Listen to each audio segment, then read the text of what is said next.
बिस्मिल्लाहिर्रहमानिर्रहीम, अस्सलाम वालेकुम और खुश आमदीद। और आप सबको जुम्मतुल विदा मुबारक। इस उम्मीद और दुआ के साथ कि आप खैरियत से हैं। आज 27 रमज़ानुल मुबारक भी है, जुम्मतुल विदा भी है। उम्मीद है कि अच्छे से गुजर रहा होगा अब तक। खैर रमज़ान एक्सप्रेसो के साथ मैं हूँ इमरान हसन और मैं हूँ अर्मिला हसन। रमज़ान मुबारक का आखिरी जुम्मा है, जुम्मतुल विदा है। इसमें ढेर सारी दुआएं मांगे, बहुत रहमतों और बरकतों वाला दिन है। 27वीं का रोज़ा भी है, तो इस हवाले से भी इसकी फजीलत और ज़्यादा बढ़ जाएगी। हमें अपनी दुआओं में ज़रूर याद रखें। और रमज़ान चूँकि अपने अख्तामी मराहिल की जानिब जा रहा है, सो ज़्यादा से ज़्यादा नेकियां समेटें, अपने पर रहमतें अल्लाह ताला की समेटने की कोशिश करें। और अल्लाह ताला हम सब के लिए आइंदा आने वाला साल भी और रमज़ान भी बहुत मुबारक करे। कल 27वीं की शब थी और अकीदत व एहतराम के साथ पाकिस्तान भर में बल्कि दुनिया भर में मनाई गई। और लोगों ने इस मौके पर तमाम जो अहले इस्लाम हैं उन्होंने नवाफिल अदा किए, ज़िक्रुल्लाह किया। और सारी रात अल्लाह के ज़िक्र से जो कान हैं उसमें वो आवाज़ें पड़ती रहीं मुख्तलिफ़ अतराफ़ से, तो बड़ा अच्छा लग रहा था। और बहुत सारी मसाजिद में ख़त्म कुरान भी इसी रात को होता है, तो मिठाइयाँ वगैरह भी तकसीम की गई। बहुत सारे लोग इत्तिकाफ़ पे भी बैठते हैं। हाँ, इत्तिकाफ़ पे 27 बिल्कुल 3 दिन का जो इत्तिकाफ़ है उस पर भी बैठते हैं। उस हवाले से भी हम देख रहे थे। सो जिनका इत्तिकाफ़ शुरू हो चुका है, अल्लाह ताला उसमें और जिनका ख़त्म होने वाला है उनका भी अल्लाह करे, बहुत सारे लोगों का ख़त्म होने वाला है। सो हमारी ढेर सारी दुआएं हैं जी। दूसरी जानिब आप सारी रात जब एक जानिब शब कदर की फजीलतें हम देख रहे थे, दूसरी जानिब मस्जिद नबवी के हवाले से एक अफसोसनाक वाक़या जो कुछ सियासी कारकुनों की जानिब से सामने आया, उस पर बड़ा अफसोस हुआ। शर्मनाक वाक़या है। मस्जिद नबवी सल्लल्लाहु अलैहि वसल्लम और हरम पाक में ये वाक़या पेश आया। जितनी इसकी मज़म्मत की जाए वो कम है। कहाँ के हमारी सियासी वाबस्तगियाँ, कहाँ के सियासी ताल्लुकात, जब हम नबी करीम सल्लल्लाहु अलैहि वसल्लम के रोज़ा मुबारक, जिसे मैं कायनात में सबसे मोहतरम जगह कहता हूँ, कायनात में अल्लाह के अर्श के बाद अगर कोई मोहतरम जगह है तो वो रोज़ा रसूल है, उसकी बेहुरमती हमने कर दी, हमें पता ही नहीं चला।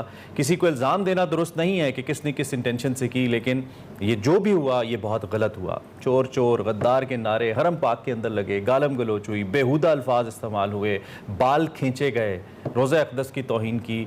ज़रा सोचिए कि जो हुआ क्या वो ठीक हुआ?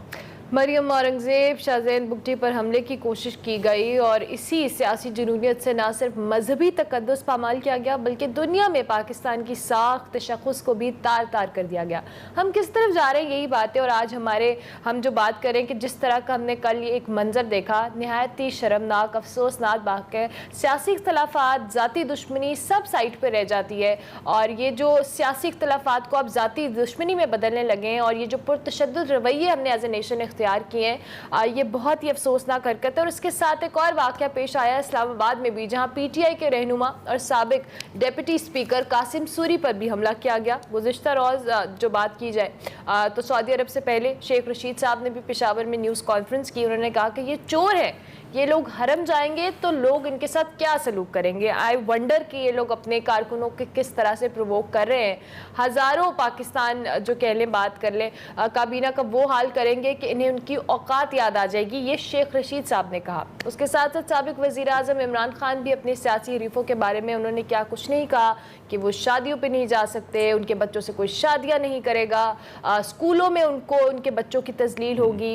इस बयानबाजी से बहुत गलत इंप्रेशन जा रहा है। जो अपने कारकुनों को, अपने जो फॉलोवर्स हैं उनको जिस तरह का आप ये मैसेज दे रहे हैं, उसका मुजाहरा कल हमने मस्जिद नबवी के अंदर देखा। उससे भी अफसोसनाक बात यह है कि इमरान खान साहब की पार्टी के तकरीबन सभी लोगों की स्टेटमेंट आ चुकी है। इमरान खान साहब ने बतौर चेयरमैन पाकिस्तान तहरीक इंसाफ अभी तक इस अमल की तरदीद नहीं की। रियासत मदीना की क्या कहना चाहिए, हर जगह उसका प्रचार करने वाले इमरान खान साहब, उनके मुंह से ये लफ्ज़ निकलने चाहिए थे। ये फ़र्ज़ है उनके ऊपर, ये कोई सियासी बयानबाजी नहीं है। उनके ऊपर फ़र्ज़ है कि वो अपने कारकुनों को कहें कि आपके गले में लगाम होनी चाहिए, कम से कम मस्जिद नबवी के अंदर ये लगाम होनी चाहिए। इमरान खान साहब, आप सिर्फ मदीना के ऊपर सियासत करते हैं, जूते उतार के वहाँ पर जाते हैं?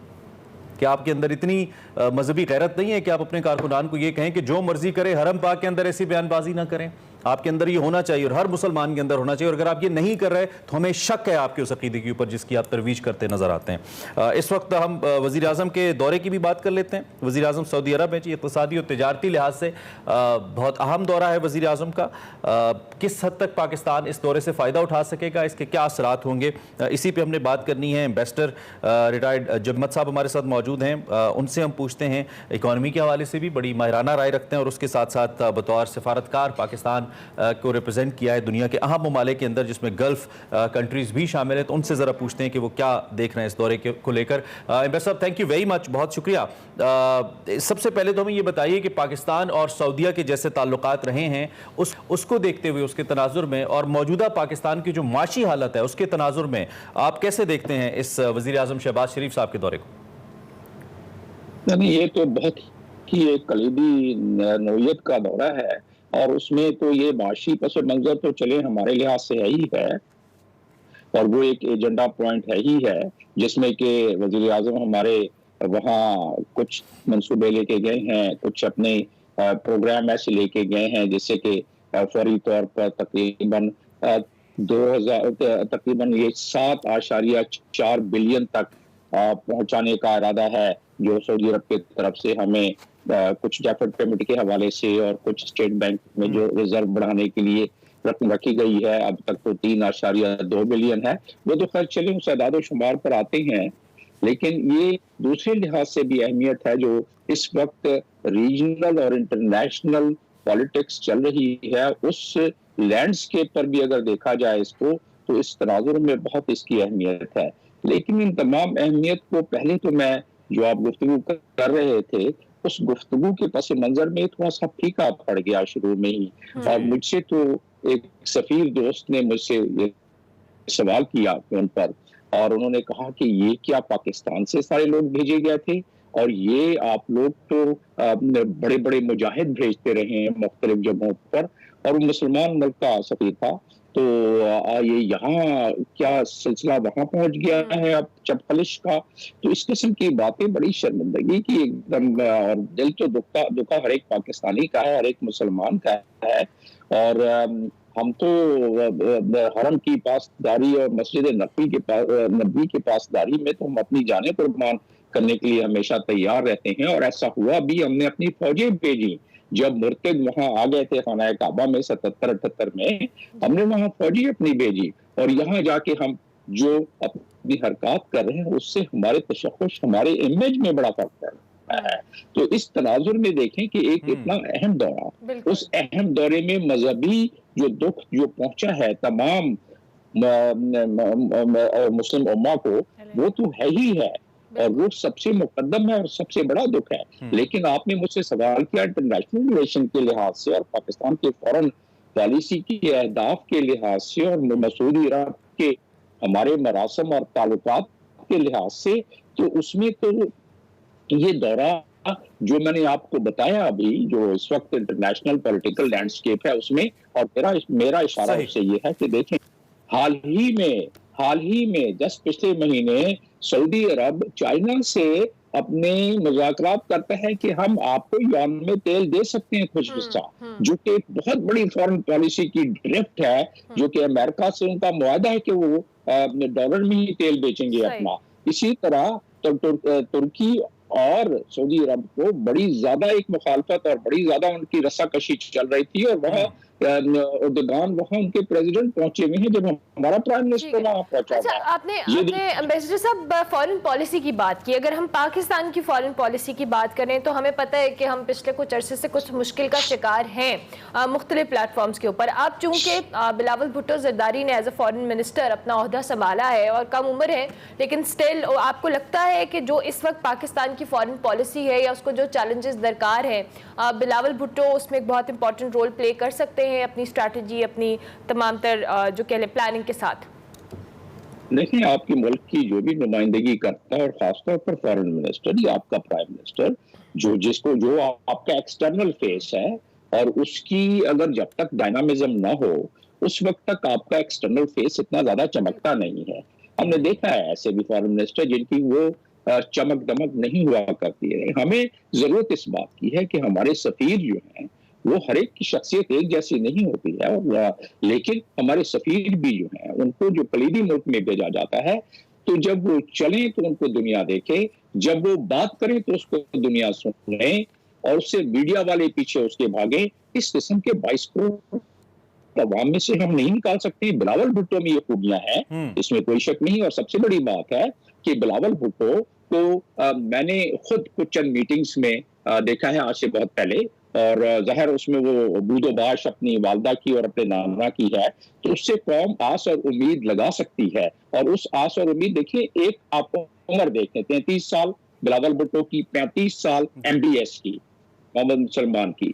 तो ये आपको रोकेंगे, एक अपडेट हमारे पास है, अपने देखने वालों को जरा बताएंगे। लाहौर हाई कोर्ट के हवाले से, जिसने हमजा शहबाज का हलफ ना लेने के खिलाफ दरखास्त काबिल समात होने पर फैसला महफूज कर लिया है। जस्टिस जवाद हसन ने इस दरखास्त के काबिल समात होने पर फैसला महफूज किया है। लाहौर हाई कोर्ट ने हमजा शहबाज का हलफ ना लेने के खिलाफ जो दरखास्त थी उसके काबिल समात होने पर फैसला महफूज कर लिया है, यानी कि इस पर फैसला महफूज कर लिया है कि क्या ये दरखास्त सुनी जा सकती है, इसकी समात हो सकती है या नहीं हो सकती। पिछले कई दिनों से हमें मालूम है कि हमजा शहबाज जो कि पंजाब असम्बली के अंदर कायदे अवान मुंतखब हुए थे, वज़ीर आला पंजाब मुंतखब हुए थे, उनकी हलफ वर्दारी के मामले पर एक डेडलॉक की सी कैफियत है जब गवर्नर पंजाब उमर सरफराज चीमा उनका हलफ लेने पर तैयार नहीं है, न सिर्फ तैयार नहीं है बल्कि उनको वज़ीर आला मान भी नहीं रहे। तो उसके बाद ये फैसला अदालत में लेके जाया गया है और अदालत ने इस पर फैसला महफूज कर लिया है कि क्या ये दरख्वास्त काबिल समात है या नहीं। इस हवाले से मजीद आगाह करते रहेंगे। फिर वक्त चूंकि हम दौरा सऊदी अरब की बात करें, खान साहब, एक तो ये कि हमें मालूम है कि जब भी सऊदी क़यादत पाकिस्तान आई है या हमारी क़यादत सऊदी अरब गई है, ये बहुत बड़ा वाक़या होता है। सिफारती लिहाज से सऊदीया की हमारे लिए और हमारी सऊदीया के लिए बहुत ज़्यादा इंपॉर्टेंस है और हमारा एक बड़ा ताउन है, एक मोहब्बत का, मजहब का रिश्ता है। ये जो जिस वाक़े का हमने शुरू में जिक्र किया, क्या इस किस्म के वाक़यात हमारे सिफारती ताल्लुकात पे कोई असर डालते हैं, जो कि आप बतौर सफ़ीर काम कर चुके हैं? और इस दौरे पे बिलखुसूस जब पाकिस्तान को बड़ी मुआविनत की ज़रूरत है इस मुश्किल वक्त के अंदर सऊदी अरब की, तो क्या इस किस्म का जो वाक़या है ये इस ताउन के ऊपर भी कोई असर डाल सकता है? यकीनन देखें, फॉरेन पॉलिसी में एक इमेज का भी बड़ा होता है। आपके जो वहाँ अफराद हैं, जो लोग जाते हैं पाकिस्तानी, जैसे इस वक्त हरम शरीफ में जो लोग थे, बाहर से आए थे या वहाँ जो काम कर रहे हैं और वहाँ से आए थे हमें, या अपना मस्जिद नबी में, तो वो यकीनन जो भी हरकत और हरकत और सकनात है वो मुल्क की इमेज पर असर पड़ता है। अगर आप अपने घर की लड़ाई, अपने घर की चपखलिश आप ले जाएं किसी और मुल्क में, तो यकीनन आपकी फॉरेन पॉलिसी, वो कहते हैं ना कि नजर का तीर जिगर में रहे तो अच्छा है, और ये घर की बात है, घर में रहे तो अच्छा है। तो अगर घर की बात को आप बाहर ले जाके करेंगे तो वहां तो बड़ी आपके साथ आपकी जगरसाई होगी, और जब जगरसाई होगी तो आपका इमेज खराब होगा। जब आपका इमेज खराब होगा तो आपके फॉरेन रिलेशन खराब होंगे। जब आपका फॉरेन रिलेशन खराब होगा तो आपके हाई पावर डेलीगेशन जिस तरह प्राइम मिनिस्टर के साथ गया है, वो पसे पर्दा नफसियाती तौर पर मदम पड़ जाता है। यही मैं आपसे तस्करा कर रहा था, और इस वक्त इसकी अहमियत जो है वो मैं बार बार इसलिए उसको बावर करवाना चाहता हूँ, आपको बताना चाहता हूँ कि इसकी अहमियत इस वक्त जो बड़ी तेजी से मंजरनामा चेंज हो रहा है। मैं बता रहा था आपको, डगान साहब की वो भी वहां मौजूद है, रशिया से का प्रेशर, इस पे अमेरिका का प्रेशर सऊदी अरब पे रहा कि आप तेल को बहुत ज्यादा पंप करना शुरू करें ताकि रशिया पे प्रेशर पड़े, कीमतें कम हो, और रशिया जो है वो उसका माशी तौर पर जो हमने सैंक्शन लगाया असरअंदाज हो, सऊदी अरब ने रिफ्यूज कर दिया। यूएई जो कि सऊदी अरब से हमेशा कंसल्ट करके चलता है, उसने सीरिया के प्रेसिडेंट को अमेरिका की मंशा के खिलाफ बुला लिया।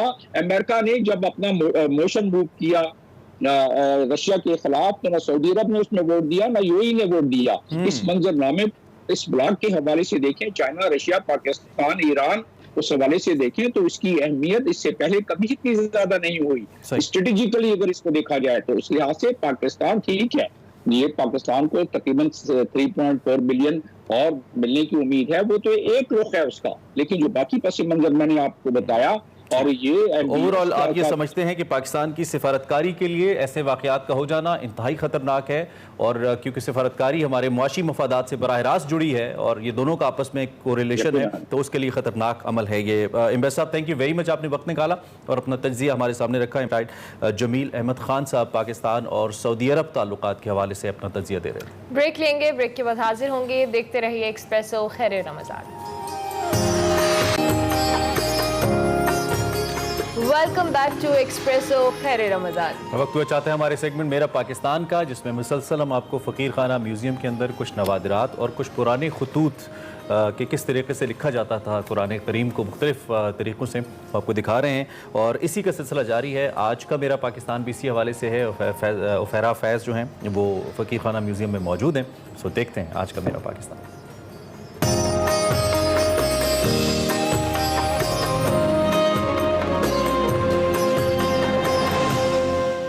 अस्सलामुअलैकुम नाज़रीन, इस माह रमज़ान में अहले इस्लाम पर रहमतों और बरकतों का सिलसिला जारी है और हम मौजूद हैं फ़कीर खाना म्यूज़ियम में, जहां से हम आपको मुसलमानों के अजीम ख़त्तातों के नमूने दिखा रहे हैं।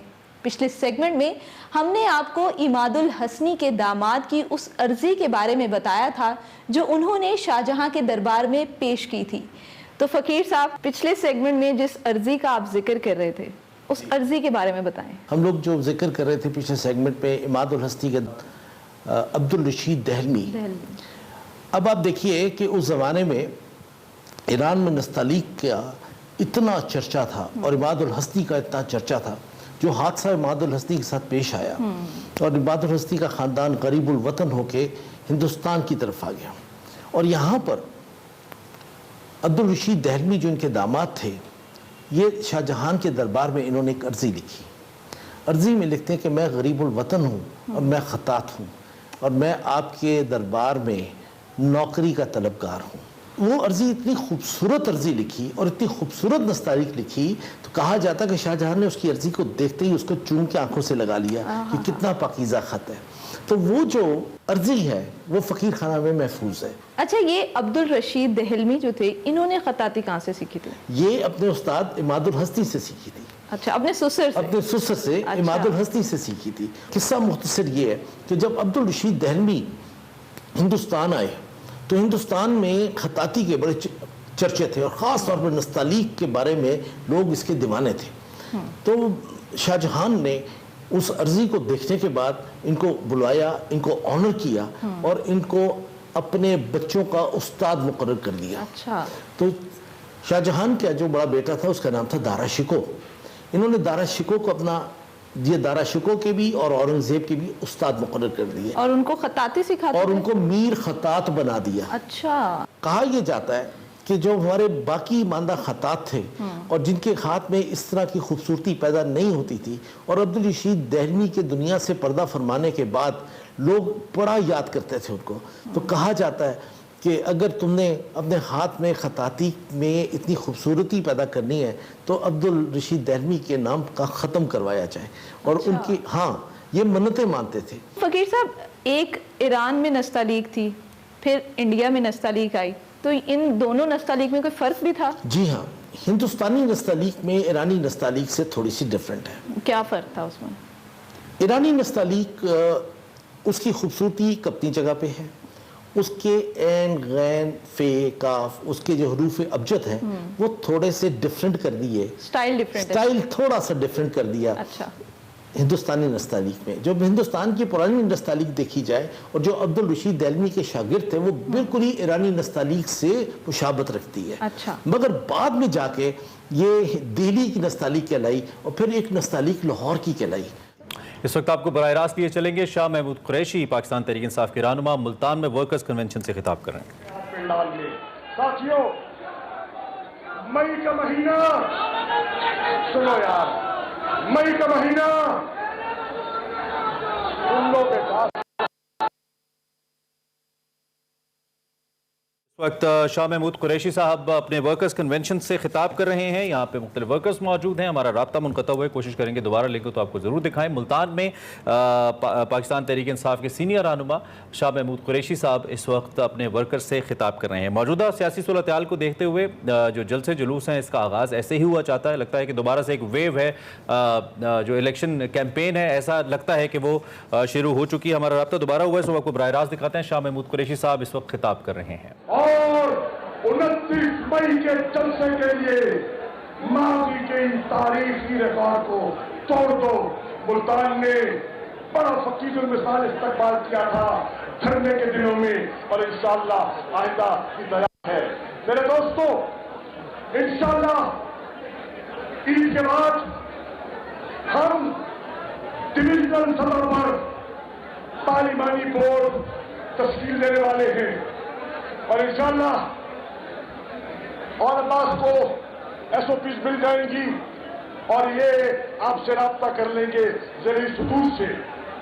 उसके तहत एक फैसला हो गया, चाहे कोई कितना मजबूत कैंडिडेट क्यों ना हो, जो लौटा है उसको टिकट। ये फैसला है जनाब कारकुनों का कि उनको टिकट नहीं मिलेगी। उन लोगों को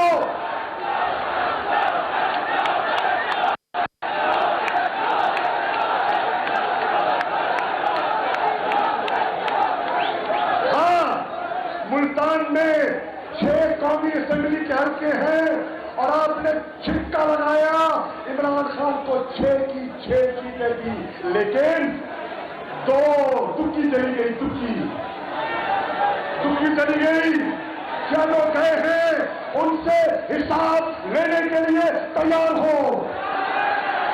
तो मेरे दोस्तों, मैं अपनी बात को समेटते हुए ये कह रहा हूं कि आज माह रमजान में की कैफियत में हमने आपको तकलीफ इसलिए दी है कि पाकिस्तान के खिलाफ एक बहुत बड़ी साजिश हुई है। आपके मुंतखब वज़ीर आज़म को अंदरूनी बैरूनी तहरीक इंसाफ के रहनुमा शाह महमूद कुरैशी मुल्तान में वर्कर्स कन्वेंशन से खिताब कर रहे हैं। आपको आगाह करते रहेंगे। फिल वक्त एक बार फिर हम आपको लेकर चलते हैं फ़कीर खाना म्यूजियम और दिखाते हैं मेरा पाकिस्तान। और अब्दुल मजीद परवीन रकम ने जब ये लाहौरी नस्तालीक बनाई तो वो ज़माना था इलामा इकबाल का। अच्छा, इलामा इकबाल ने अपनी किताब बाग़ दरा और बाब जबरील वगैरह जब इनको दी लिखने के लिए, तो इलामा साहब की बड़ी ख्वाहिश थी कि ये किताब देहरी नस्तालीक या ईरानी नस्तालीक में लिखी जाए। अब्दुल मजीद परवीन रकम ने नाराज़ होकर इलामा इकबाल का कलाम लिखने से इनकार कर दिया। और जब इनकार कर दिया तो लामा साहब बड़े परेशान हुए। लामा साहब ने दोस्तों से मशवरा किया तो अब्दुल मजीद परवीन रकम को मनवाया कि नहीं, आपकी मेहरबानी, आप इसको लाहौरी नस्तालीक में लिखें। जो आपने नस्तालीक का इजाद की है, जो नस्तालीक में जिद्दत डाली है, तो वो लाहौरी नस्तालीक में। तो इकबाल साहब की जो फर्स्ट एडिशंस हैं वो तमाम के तमाम अब्दुल मजीद परवीन रकम के हाथ के, और वो लाहौरी नस्तालीक है। अच्छा, फिर ये लाहौरी नस्तालीक जो है ये कितनी मशहूर हुई? ये इतनी मशहूर हुई कि आज पाकिस्तान का जो नस्तालीक का खत है ये लाहौरी नस्तालीक पे बेस करता है। लाहौरी नस्तालीक के बाद इसमें मजीद भी कोई जिद्दत आई? देखिए, जो कायदे और कयूद अब्दुल मजीद परवीन रकम साहब दे गए, आज तक उस नस्तालीक को बदलने की कोशिश नहीं की। नए खत जरूर इजाद हुए। जो लाहौरी नस्तालीक अब्दुल मजीद परवीन रकम साहब का खत है वो आज तक वैसे के वैसे चल रहा है। फकीर साहब, काफी देर से मेरी नजर जो है ना ये इस सोने के बाउल पे पड़ रही है और मुझे ये बताएं कि इसके अंदर क्या है। मेरी बड़ी ख्वाहिश थी कि मेरे पास छोटे कुरान मैंने आपको दिखाए हैं, बिल्कुल दिखाए बारीक, तो मेरे पास मज़ीद छोटा कुरान नहीं था। तो अल्हम्दुलिल्लाह मैंने अभी रिसेंटली एक्वायर किया है एक स्क्रोल। तो ये कुरान पाक है जी? पूरा कुरान पाक है अल्हम्दुलिल्लाह। इजाज़त है आपको दिखाऊं? बिल्कुल। देखिए, मैं अब आपको ये कुरान पाक दिखाता हूँ। ये इसका साइज है जी, ये 1.5 इंच साइज है। इसके बाहर चमड़ा लगा हुआ है। अच्छा। और ये ट्रैवलिंग कुरान है। अच्छा, वैसे हम पॉकेट साइज कुरान देखते हैं जो रेक्टेंगल या स्क्वायर शेप में होता है, लेकिन ये कुरान मैंने पहली दफा देखा है। जिसको आप पॉकेट साइज कुरान कहते हैं उसको कहते हैं हम हमाइल शरीफ। हमाइल शरीफ, हमाइल का मतलब है कैरी करना, हमल से है कैरी करना, कैरिंग कुरान। तो ये आप इसको ट्रैवलिंग कुरान कहते हैं, ये हमाइल शरीफ है, ये आप कैरी कर सकते थे। अच्छा फकीर साहब, इसकी तर्ज क्या है इस कुरान पाक? ये बड़ा ही खूबसूरत नस्ख में लिखा हुआ है। अच्छा। हम इसको आसानी से पढ़ सकते हैं। और ये कितना कदीम है? ये तकरीबन 200 साल पुराना। 200 साल। और ये सारे का सारा कुरान है और पूरे 30 पारे इसके ऊपर लिखे हुए हैं। अच्छा, ये खत कौन सा है? ये खत नस्तलीक है? ये खत नस्ख है। नस्ख है जी, ठीक है। और इसके ऊपर एराब नहीं है? एराब नहीं है, और ये पढ़ा